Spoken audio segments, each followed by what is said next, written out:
We're going to go back into Photopea and we're going to continue to work on our project. Now, if you don't know where the website is, the website to get there is still linked on the main section of our team. If we click on that, that should open up a new page in Photopea. When you're at this screen, what you want to do is you want to go open from computer. We're not starting a new project. You should have saved the PSD file of your project. And again, that PSD file will automatically be saved in your downloads. So whatever you did last week, if you saved it correctly, it should be in your downloads. If you didn't save it for whatever reason, you're just going to have to redo it. Sorry, but this is the following instructions portion of our project.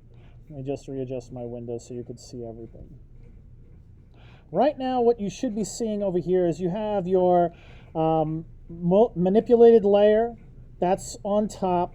You have another copy of your picture here. You have layer 1, which is the layer that you did all that painting with the paintbrush.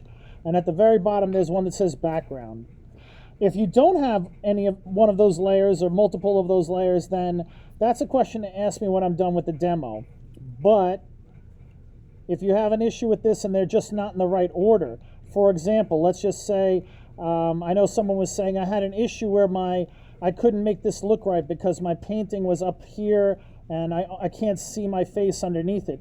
Well, look at your layer window and make sure that you drag these things so one is underneath the other. The layer with your painting on it, that layer should be right above the background. The next one is most likely going to be a photograph that you have made invisible by checking off that eyeball, the background copy. Up top, you probably have background copy 2, which is that sort of one color version of your picture. All right. What I'm going to do now is I'm going to start with something new. This time, I think I went over the eraser tool, but if I didn't, what I'm going to do is I'm going to go get the eraser tool.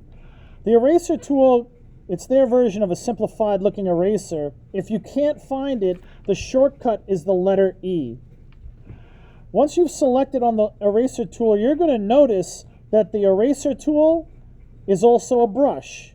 It's a brush just like we used to paint on the first one. The adjustment for the eraser tool is the same as the brush. We are going to go to the top over here where we have the size, and that's right underneath the word edit, and you are going to hit that triangle and open this up. What I'm going to do now is I'm going to go to that sort of powder puff cloud looking like brush, the one that is got a 7 underneath it. It's all the way to one side. Okay? This is sort of like the spray paint brush. What I'm going to do is I'm going to take the size of that spray paint brush and I'm going to make it real big. You can see it right now on my screen.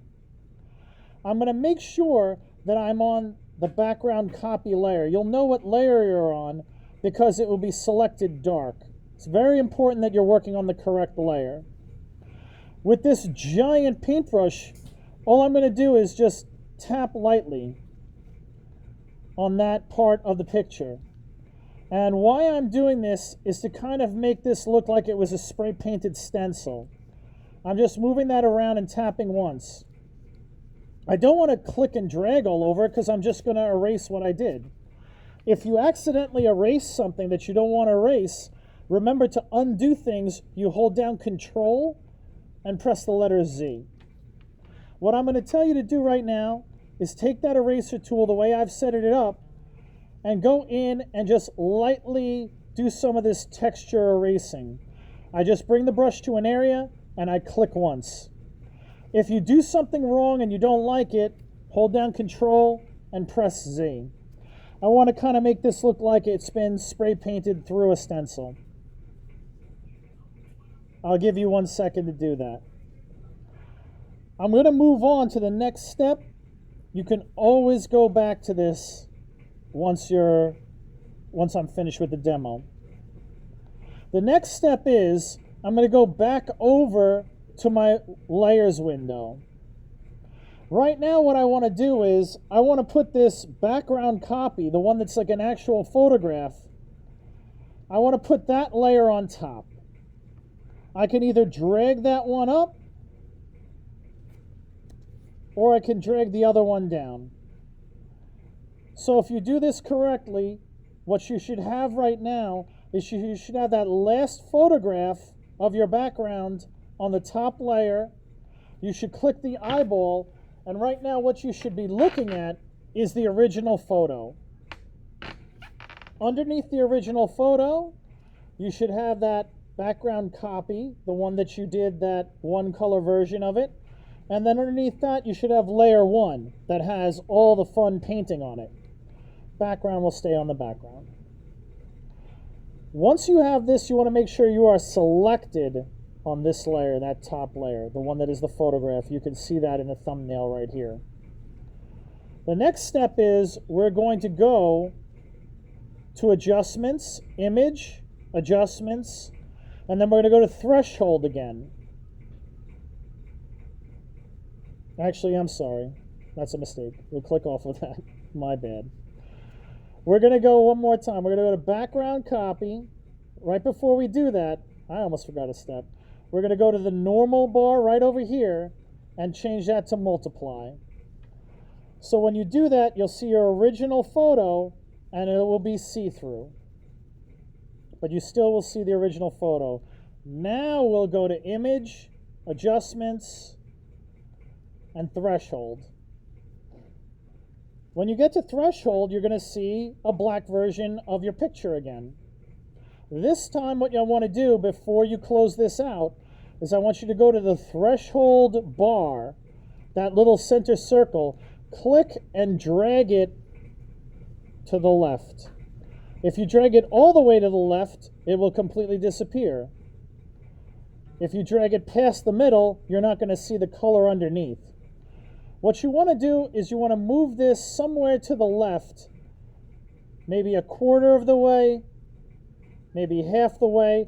But what you want to be able to see is the things like the finer details in your picture sort of pop out, and that you should have a 2 sort of tone portrait of whoever it is that you're working on. The default is 128, so I'm going to do that again. I have my background copy up top. I've changed it up here from normal to multiply. Before you go to threshold, you should be able to see through this picture. Then I'm going to go to Image, Adjustments, and Threshold. By default, it'll be in the middle. It'll look the same as what you did earlier with background 2. This time I'm going to slide this over until I can see some of the layer underneath it, and I have a black, nice dark black outline of my main details. I can't tell you what number to set it on, but I will tell you it should be less than 128. You shouldn't have it all the way over here. You shouldn't have it all the way over here. Somewhere under 128 is where you should decide, and that's up to you on wherever you think that looks the best. When you're done with that, you can click OK. Now, with that same eraser tool, the same large brush, I'm going to add a little bit of eraser marks to the black as well. Kind of give it that spray painted look. That right now is our step 2. We have more stuff we're going to do to this picture, but I'm going to stop the video, post it, and I want you guys to do this. If you need, I will go over it again after I check on the students in class. And if you have a question at home, you can go ahead and ask it after I've posted this.